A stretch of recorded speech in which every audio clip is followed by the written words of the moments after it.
must constantly look at things in a different way.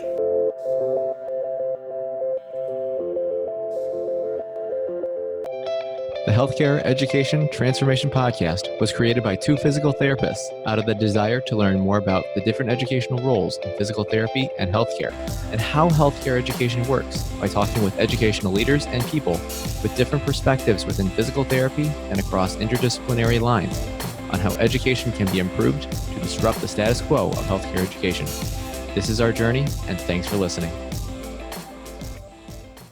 Hey, everybody. Welcome to another episode of the Healthcare Education Transformation Podcast. This is part one of our interview with Dr. Kyle Ridgeway, in which Kyle discusses his journey as a new physical therapist and how he came to be where he is now, some of the biggest mistakes that he has made in the acute care and ICU settings that have changed how he practices, tactics for students to have confidence and success working in the acute care and ICU settings, the best CEUs and resources for the acute care ICU clinician, and how education in the hospital is unique compared to other rehab settings. Now, without further ado, we present part one with Dr. Kyle Ridgeway. Hey, everybody. Welcome to another episode of the Healthcare Education Transformation Podcast. I'm Brandon Powen, and of course, as always, I am joined by my co-host, F. Scott Fiel. And today we welcome a very special guest from Colorado. And today we welcome Dr. Kyle Ridgeway. Now, for those who don't know who Kyle is a physical therapy clinical specialist at the University of Colorado Hospital, where he designed and implemented a large-scale and innovative quality improvement project in the medical ICU. This eventually became the standard practice model for the unit. Kyle is also a clinical instructor from the University of Colorado Doctor of Physical Therapy program, and he received his bachelor's in arts in neuroscience from Pomona College and his doctorate of physical therapy from the University of Colorado, Denver, Anschutz Medical Campus. He is a board-certified clinical specialist in cardiovascular and pulmonary physical therapy. And early in his career, he indulged his broad clinical interests by practicing in a small, private outpatient clinic, a long-term acute care hospital, and an academic acute care hospital. Currently, he is pursuing his passion for acute care physical therapy, specifically for patients who are critically ill, combined with his desire to bridge clinical practice, research, and critical thinking. He aids in research and speaks nationally regarding acute and critical care physical therapy, quality improvement, and PT's role in hospital readmissions. Dr. Ridgeway is also a contributor to the PT Think Tank, which is a blog dedicated to critical observations about health, science, and physical therapy, where he aims to provide meaningful, challenging, and insightful analysis, but of course, it's just his opinion. Now, Kyle, first and foremost, thank you so much for coming on the podcast today, man, as we greatly appreciate your time and insight. And I realize that I kept your bio pretty brief, but was there anything that you'd like our audience to know about you that I didn't mention in this brief intro? I mean, first of all, thank you both for having me. I'm very thankful for the opportunity and you guys allowing me to speak and talk about my interests and experiences and insight. I don't think anything specific. I think something to take into account that you'll hear a lot through this podcast was just how much I learned during that quality improvement development and implementation. And that was a situation where I was really kind of blessed, where our department was kind of charged to do something that was outside the norm for how acute care departments are assessed and analyzed, which is normally, hey, your cost center costs this much money per year. How many patients do you see? What's your productivity? Even though that doesn't really truly matter fiscally in acute care, but we could get into that later.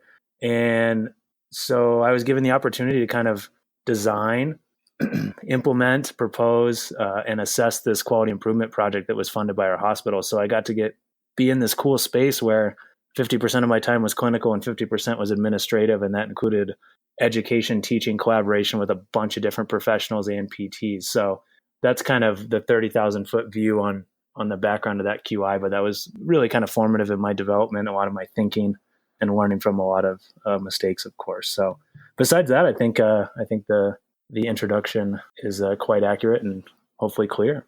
Wow, Kyle, that sounds like an amazing opportunity, man.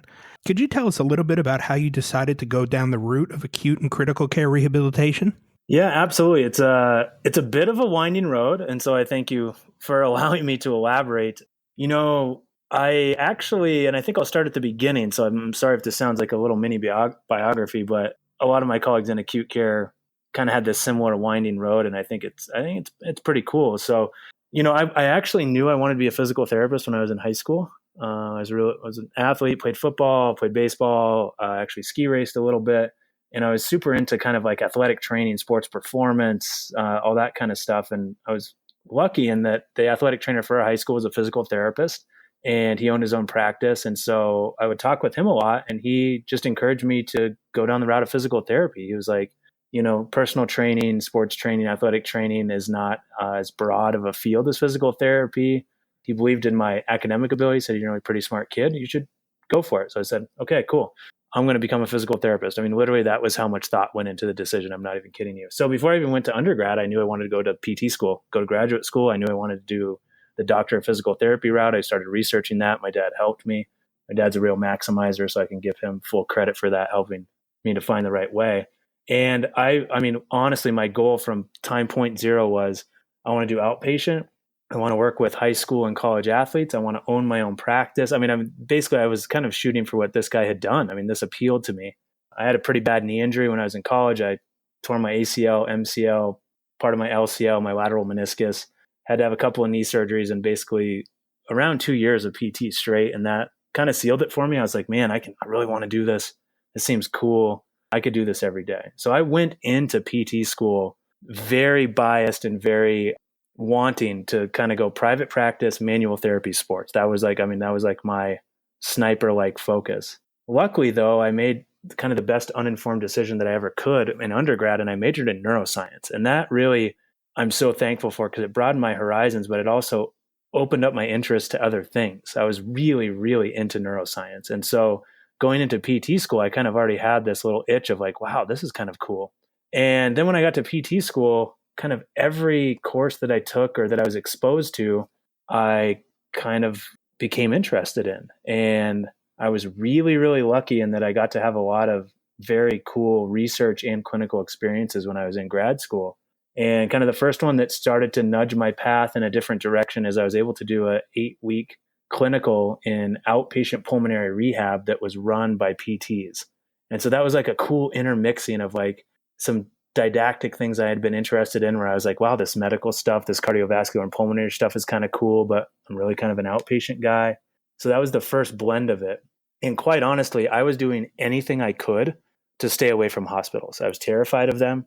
I didn't want to step foot in one. I was intimidated by them. I didn't want to do a rotation in one. I wanted to stay as far away from hospitals as I could.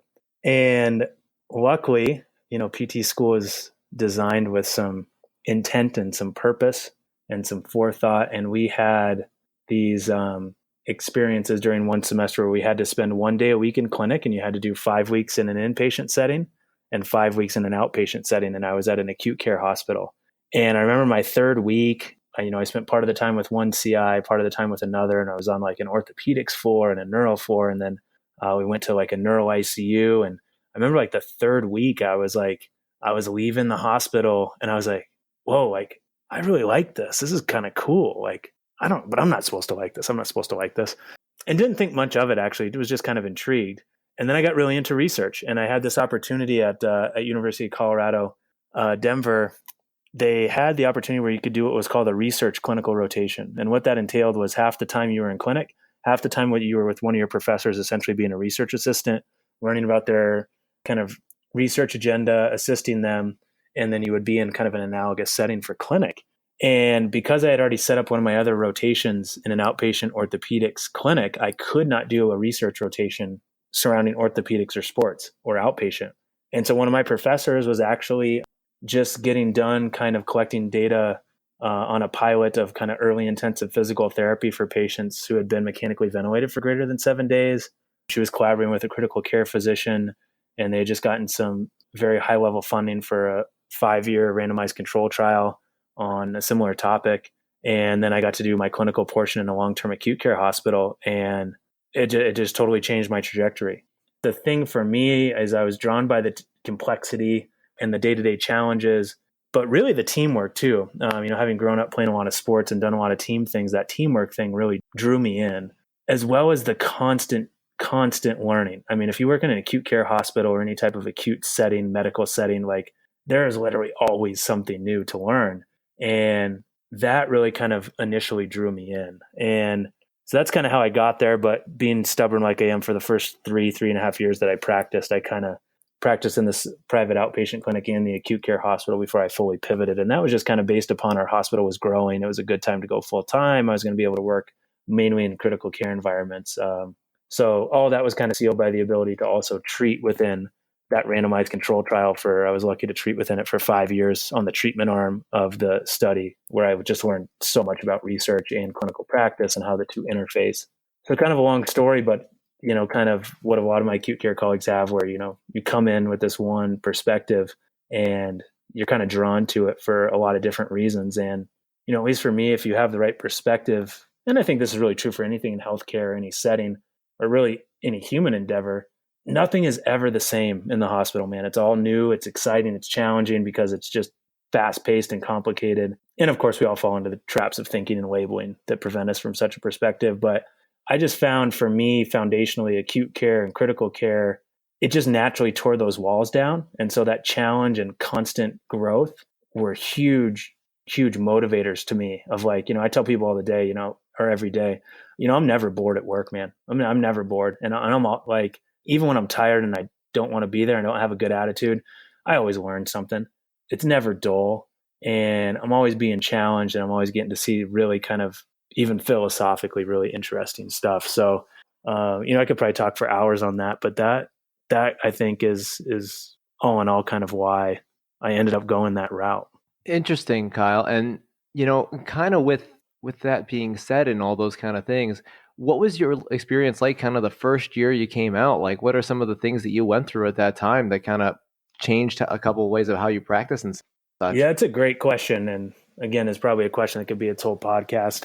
It reminds me a lot of actually your guys' intro episode. And, quite honestly, and I actually talked with Karen Witzy and Kenny Veneer on Karen's podcast about this for a little bit. Is, I'll be honest with you. I mean, I really struggled my first couple of years out of PT school. And, I know, Brandon, you talked about in that intro episode of really feeling like you got a dose of reality when you go out into the real world, and how much different that was than PT school, and how you just immediately feel like you had all these gaps in your knowledge and skills and didn't really feel prepared. And I definitely felt that. And it's interesting looking back on it, because I wouldn't trade it, because I think I learned so much. But man, for probably almost 3 years, I was really kind of wondering where my place in kind of the physical therapy healthcare profession was. I considered quitting physical therapy quite a few times, actually. And I would say really had a lot of existential angst. And so, for me, I mean, I really identified with you guys' first episode, especially, and Scott talking about just really being unsure of what direction to go in. And I think what I learned in my first, I would say 3 years, because I definitely didn't learn in my first year, it was a little slow in the uptake, is you get this really kind of paradoxical tension between the idealism of not necessarily school, I'd say, but kind of the idealism of learning foundationally what you should do for patients, and then getting absolutely slapped in the face with the reality of that's good didactic knowledge, but you work in a convoluted system with perverse incentives, with people who are usually at their lowest and sometimes most distressful points of their life. And that's even, I can say that very easily. I work in an intensive care unit where 17% of all patients die. But even in outpatient sports PT who works with adolescent athletes, and I saw this all the time, like if you have a 17-year-old high school soccer player who is desiring to play soccer in college and they tear their ACL, they have lost almost their complete identity. I mean, that is their identity. So the existential crisis and distress that those folks feel is profound as well. But I think what it showed me was really that you have to be able to kind of find your place in a system that's not going to be idealistic. And you have to balance your desire for things to be as good as they can be with the reality of how a system works. And that was really hard for me, because I'm a really solutions-oriented person, someone who really kind of sees what's wrong and how we should fix it. So it was frustrating. And one of my speech therapy colleagues, who has a lot more experience than I do and is pretty wise, told me, and I love this saying, is, a lot of times in healthcare, especially in acute care, you kind of feel like you're showing up to a forest fire with a squirt gun, and you kind of just have to figure out where to aim it. And the biggest thing that flipped for me, or the biggest lesson that I learned actually, was being okay, not being okay, and being okay with uncertainty, and knowing that this whole damn thing is just a process, and you have to kind of accept that, and you have to find how you want to ride that wave. And you can choose to be idealistic and not accept it and say it should be better and everything is so bad and why aren't we paid more and why don't we do things this way, and but you're going to drive yourself crazy doing that. So you just kind of have to show up and go through the motions, even though some people would say that's kind of a pejorative saying, and just put one foot in front of the other every single day. I think that was the big things that hit me my first couple of years out. And those were hard lessons to learn, man. Yeah, great points, Kyle. While we're kind of on that topic, could you give us any tactics to help students gain a healthy level of confidence in the ICU and acute care? Like, what are some things really helping to boost those students? Yeah, it's a great question. And that's a question that, myself and my acute care colleagues, especially my ICU critical care PT colleagues, get a lot. Yeah, I get a lot in clinic. We get it a lot at conferences. And really the answer is kind of tough a little bit. I think experience sometimes is a dirty word in our profession, and I think at times totally rightfully so. But honestly, it's experience, time, and exposure. Like there may be ways to develop more quickly and efficiently, and I want to talk about a few of them, but there are absolutely no shortcuts. I mean, if you want to be confident and competent and highly skilled and highly respected in ICU and acute care, it takes work, it takes time, and it takes experience. But man, you've got to balance that with questioning and reflection and really good guidance. Because it's, you're in the medical system. You're not the main player, right? If you're in an inpatient rehab setting, an acute rehab unit, that is a rehab focused setting. I mean, PT, you're one of the main players. If you are in an outpatient private practice, you're the player. So you have to kind of broaden your lens and you have to learn a lot. But I think the biggest thing, the biggest tactics that I can give people is, the first one is collaboration. I mean, you need to learn from all of the other professionals that you're working with. And that means asking questions, even if you think they're stupid. That means learning everything you can about all these other professions. What's a respiratory therapist day like? How is their productivity measured? What's their training? What's their perspective? What questions do they have? What things are hard for them? What do they wish they could do? And same with physicians and speech language pathologists, nurses, you name it, chaplains, even psychologists. And that is very helpful.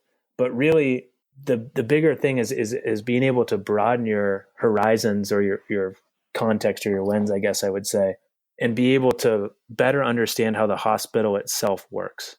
And that's really where I had my biggest growth, was not trying to say, man, what do I need to know about my PT specific stuff, but was saying, man, how can I understand a patient from the time they enter the door to the time they leave the hospital, and all the processes and all the other professionals that interact with them. Because then by seeing that big picture, that big wheel turning, I can kind of figure out where I fit.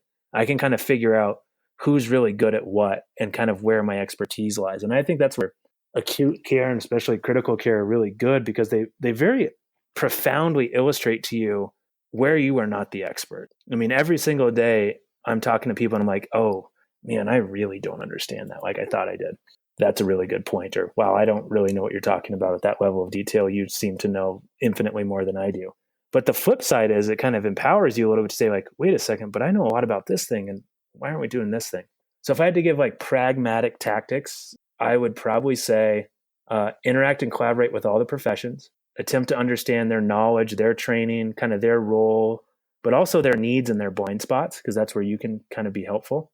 Definitely need to study up and learn about medical diagnoses, medical tests, medications, and medical treatment content and prognosis for kind of the common conditions that you're either going to see in your hospital or your unit. And then really the big thing is you need to take ownership. You need to kind of say, okay, I'm going to try to own my little world, and I'm going to be really good at that. And I'm going to make recommendations, and I'm going to ask where I can help. And if you're flexible and willing to interact like that, I've seen PTs develop super quickly. And I'll give you an example. One of my good friends and colleagues who unfortunately just moved to Michigan, has been working at the University of Michigan. Right out of school, he started working at our hospital, and he just dove into acute care. He wanted to do ICU stuff, worked on a transplant floor, normal ward for a little while, went to our cardiothoracic ICU, where we just do some crazy gnarly stuff. I mean, people on left ventricular assist devices, extracorporeal membrane oxygenation device. I mean, just crazy cardiac devices. And he just jumped in. Let me collaborate with the physicians. What do the nurses want? What do people expect from me? I'm going to eat lunch down here. And about a year and a half in, I would refer to him and talk about him as if he had worked in the hospital for like 5 years. And I always forgot. I'm like, oh my God, you only graduated 19 months ago. And so his ability to kind of commit and grow and see outside of the PT specific lens really kind of facilitated his growth. So I think those are the big things from my standpoint. And it's complicated, admittedly. That's why there's not a good answer here. But at least from my observation and experience, those are the things that I think that I've seen that really high level clinicians have done that help them gain confidence, but also progress very quickly. Interesting. No, Kyle, I think you brought up a lot of great points in there, man. And I think you made a couple of big ones, especially with really not just understanding physical therapy aspect, but really the entire process of the rehab process and kind of everyone's role in with the patient. I think that's so critical. I mean, there's your experience in the hospital and, ours more so in the outpatient settings. I mean, it's relatively similar. And I think being able to learn more about how the rehab process really, really works is able, I feel like we're able to learn the ins and outs of kind of how to really work better within the system, kind of like you say, because I totally agree that what we learn in school is more of an ideal situation, but then we're thrown into this model and this system that's kind of rarely anything far from it.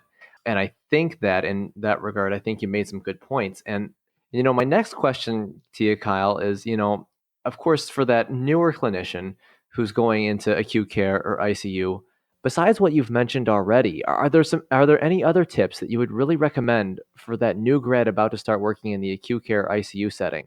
Yeah, I mean, I think the big one for me, having made a lot of mistakes, is you have to find a process. Acute care, unlike any other setting, it can pull you in so many different directions, right? So, when you come into outpatient, obviously things can go sideways sometimes, but you essentially, right, you have a schedule.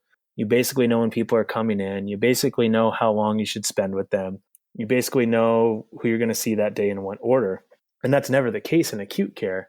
And there's all these other competing demands. And if you're not careful, I call it being a ping pong therapist. You'll be ping ponged by the incentives of how you're measured and the pressure is putting on you, but also the requests of everyone else. And that can cause you to rush. That could cause you to spend too much time on something. That can cause you to overemphasize something. And so you have to come up with a process, and you can't be afraid to kind of pause, because it's not in an environment that encourages pause all that often, because things, everything needed to happen 5 minutes ago. And so you can get this very big kind of angst and pressure to always rush. And when you rush, you don't think clearly. And when you rush, you miss things. And when you rush, you don't make good decisions. And this was an approach that I learned through a lot of kind of doing it wrong multiple times, but you have to have a foundational kind of process and kind of guiding principles that allow you to parse through this complexity with at least a little bit of sanity. And you have to be committed to learning, and which is really hard when you're in that environment, right? Like if you're in a complicated environment, and one of the examples that resonates with me is I can remember when I kind of first started playing football, and I felt like I was standing in the middle of a freeway. I had no idea what's going on. And when you first work in acute care, that's exactly how I felt. I was like, I don't really have any idea what's going on. And so you have to, for yourself, build in time either in your workday or after your workday to learn and to reflect and to digest and to analyze. And I think that's, of course, true of any setting. But really, that's what you have to do when you're new, is you kind of have to every day almost sit down and say, okay, man, what went well today? What was a struggle today? How did I feel today? Because it's not a comfortable environment. Like I can tell you, man, the first couple of years that I was in the hospital, I was nervous every damn day walking into the hospital. Just nervous about what was going to happen, nervous about not knowing enough, nervous about how I was going to interact with people who knew a ton more than me, a physician who's been doing this for 20 years, an experienced nurse, nervous that I wasn't doing the right stuff. And it's also very intimidating, right? Like it's not like you walk in and people are high-fiving the physical therapist. I mean, on my unit they do because they're awesome, but it's not like the C's part and in comes the physical therapist, and you're kind of like trying to figure out where you fit, and people have all this crazy stuff and they're really sick, and so you have to put some balance in there. But I think really that reflection, that reflective learning, that ability to self-analyze is just absolutely essential. And that can be hard. So, I mean, I think the big thing, and I'm sure a lot of people would agree with this in a practice setting, is to at least try to find a formal or an informal or formal kind of mentor or someone who can help guide you along, even if that's a virtual mentor, which I had a couple of, not necessarily for acute care early in my career, that were totally professionally transformative. So yeah, it's a bit of a kind of a shotgun answer, but I don't know if there's any good silver bullets for a topic like that. Yeah, Kyle, you hit on so many common themes that we've been hearing throughout the podcast. Reflection is a big one, and I think we see a lot of that in the experts that we interview. All of them have that common theme of reflecting and going back and thinking about what went well that day or what could I have done better. And then mentorship, that's another big buzzword going around right now. I think realistically, we're seeing how important that is, whether it's formal or informal. Don't be afraid to reach out and find those mentors. That's going to lead you to a lot of different discoveries that, you may not even have been thinking of most of the time. So I think those are two very powerful, very powerful tools. And it kind of validates your experience, right? Because I think a lot of us, and I'm sure you guys struggled with this, and I felt that theme in your kind of introductory podcast is, you kind of get out there and you're just on an island a little bit, right? Like our profession, unfortunately, by the way that it's structured, both in training and pragmatically in clinical practice, right? Like look at the CPI, the clinical performance instrument that we use for clinical internships. It's all centered around independence, right? And then you get out in practice and you're not collaborating with colleagues. You all have your separate caseloads. And unfortunately, this is actually in direct discordance with how most of medicine works. I have a friend and colleague who actually went to PT school for 2 years and then dropped out and went to med school. And I collaborated with him on a little bit of research when I was in PT school. And he said the thing that struck him, one of the big things that struck him is the how we're trained clinically. And he said, I'm an attending physician. He's the general manager. He's at the top. He oversees the fellow and the different levels of residents and the med students, and kind of all decisions at the end of the day go through him. He has the final say. And he told me one day, he's like, Kyle, I'm an attending physician and I don't make a decision by myself. And yet you guys expect your students to be independent by the time that they leave a clinical rotation. He's like, it makes no sense to me. And he's like, and then you go out into practice and you have no support or guidance. He's like, I learn things from my residents every single day. And I know that's changing in some, clinics and hospitals and residency and fellowship programs, but it really gave me pause. And I was like, man, he's so right. And I can tell you from my experience with my quality improvement project, where we purposefully designed a team approach where I had a team of therapists and we rounded every single day and we challenged each other every single day and we learned and supported each other. That ethos of that project is what kept my team engaged and is the thing that they would never give up, is they didn't feel like they were on an island. They felt like we had goals. They felt supported and they felt like they were growing and could struggle with the support and input from their colleagues. And I think we see that all the time with all these people we talk to, right? Whether it's students or master clinicians. Yeah, good points, Kyle. I want to kind of switch gears a little bit here. And this is a topic that kind of interests me because I'm working on my educational doctorate currently in my dissertation, but I'm not looking to use it as traditionally as the world of academia, but I kind of like some other possible avenues for this. So what are some of the best CEU courses or resources that you've found to best help the clinician working in acute and ICU setting? Yeah, that's a good question. It's one that I also get a lot. I don't know how to put this diplomatically. I'm not a big CEU guy, a CE guy, to be quite honest with you. And some of that is that, acute care and cardiovascular and pulmonary more generally doesn't necessarily have a huge market for CEUs and CE, so there's not a lot to choose from. There are two people that I can blindly recommend. One is Dan Malone, who's been a mentor of mine, and he's the president of the cardiovascular and pulmonary section. He's board certified in cardiovascular and pulmonary PT. He has a PhD in kind of bench-side physiology. I mean, the guy has 20 years of experience in acute care, worked in nothing but a medical ICU for like 8 years. And he does some continuing ed courses, and I would recommend anything that he puts out for sure.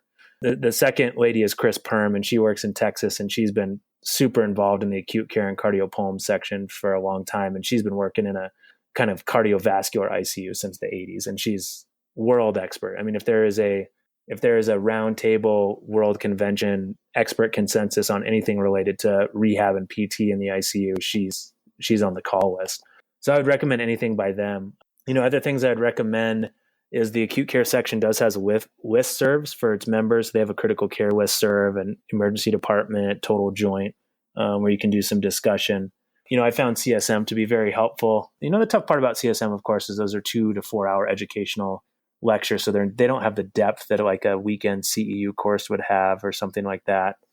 The other thing I would recommend is, if people are really wanting to dive into this, is there are some acute care residencies and some critical care fellowships popping up. I know Chris Perm, I think, started a critical care fellowship. I know Johns Hopkins has both an acute care residency and a critical care fellowship. I don't know much about either of them to actually have vetted them, but those are always avenues, of course. But really, for me, it goes back to the collaboration piece. The resources that I have found the most helpful, quite honestly, are the other professionals that I work with, interact with, and observe every single day. And that's nurses and physicians, of course, but respiratory therapists, pharmacists, speech language pathologists, chaplains, even psychologists, different medical teams like the palliative care team. I can't tell you how much I've learned from my palliative care colleagues.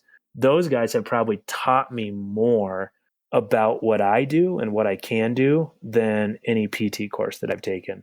And then, of course, for me in my professional development, connecting and discussing issues with people online has been a huge, huge resource for me. And that's through Twitter and having been afforded the opportunity by Eric Robertson to contribute to PT Think Tank for the past 7 years and discuss with people in that forum. Even though it's not acute care focused, Soma Simple discussion lists was transformative in my thinking. So my best advice is to take a multifaceted approach. Try to find a few courses, every couple of years that you can take. Maybe try to go to a CSM, or Johns Hopkins hosts an ICU rehabilitation conference, which is internationally attended and amazing. Collaborate with both your physical therapy, rehab, and other colleagues in the hospital. Maybe try to find a social media network and try to triangulate the problem. And then you can never go wrong reading the literature, man. I mean, what are you working with? What are you seeing? What do you want to know about it? And just learn as much as you can about everything that you're interacting with on a daily basis, from just the basic physiology to the epidemiology research to the clinical research. And so that's kind of been my, call it spastic, or, almost a kind of schizophrenic approach to trying to parse together some resources to do this. So I don't really think there's one best way, but I think the more angles you can take, the better. Absolutely. And I think a lot of those points are fantastic. And I think also it really comes down to the individual really knowing thyself and kind of knowing where their gaps are, and having that ability to self-assess where they are to really help best navigate what they need to do and what strategies they need to do to help address the weaknesses that matter. So I agree. I think those are really clutch. And Kyle, as therapists, we are very often educating our patients and families throughout the course of care. And I'm curious for you as how is educating patients in the hospital and the ICU unique compared to other settings? That's a great question, man. It could probably be a whole podcast in and of itself. I think the main foundational things is the environment is totally different than any other setting, as is kind of the complexity and the pace. You have multiple simultaneous providers kind of running in parallel at the same time. And there's also like very dynamic testing and knowledge being developed regarding what is going on with a patient, what the plan is, right? So, I'll give you an example. Patient comes to you direct access. They felt a pop while they were cutting and pivoting at soccer practice. And you're like, yeah, I'm concerned you have an ACL tear or whatever. Maybe referring to an orthopedic surgeon, maybe they get surgery. There's kind of this more linear approach. And they come to you for post-ACL reconstruction rehab. Whereas in the hospital, it's like there's multiple teams and multiple providers. They're all doing their different tests, and everything is like dynamic day to day to day to day. There's not like a concrete thing that you may be always attacking. Outside of that kind of environmental and process complexity, there's also the fact that when people are in the hospital, there are the cognitive, psycho-emotional effects of the testing itself, the environment, and the treatments, right? Medications, interventions, both on the patients and the families, right? And this includes things like lack of sleep, distractions, the physiologic effects of acute illness, effects of medication, psychosocial and emotional distress.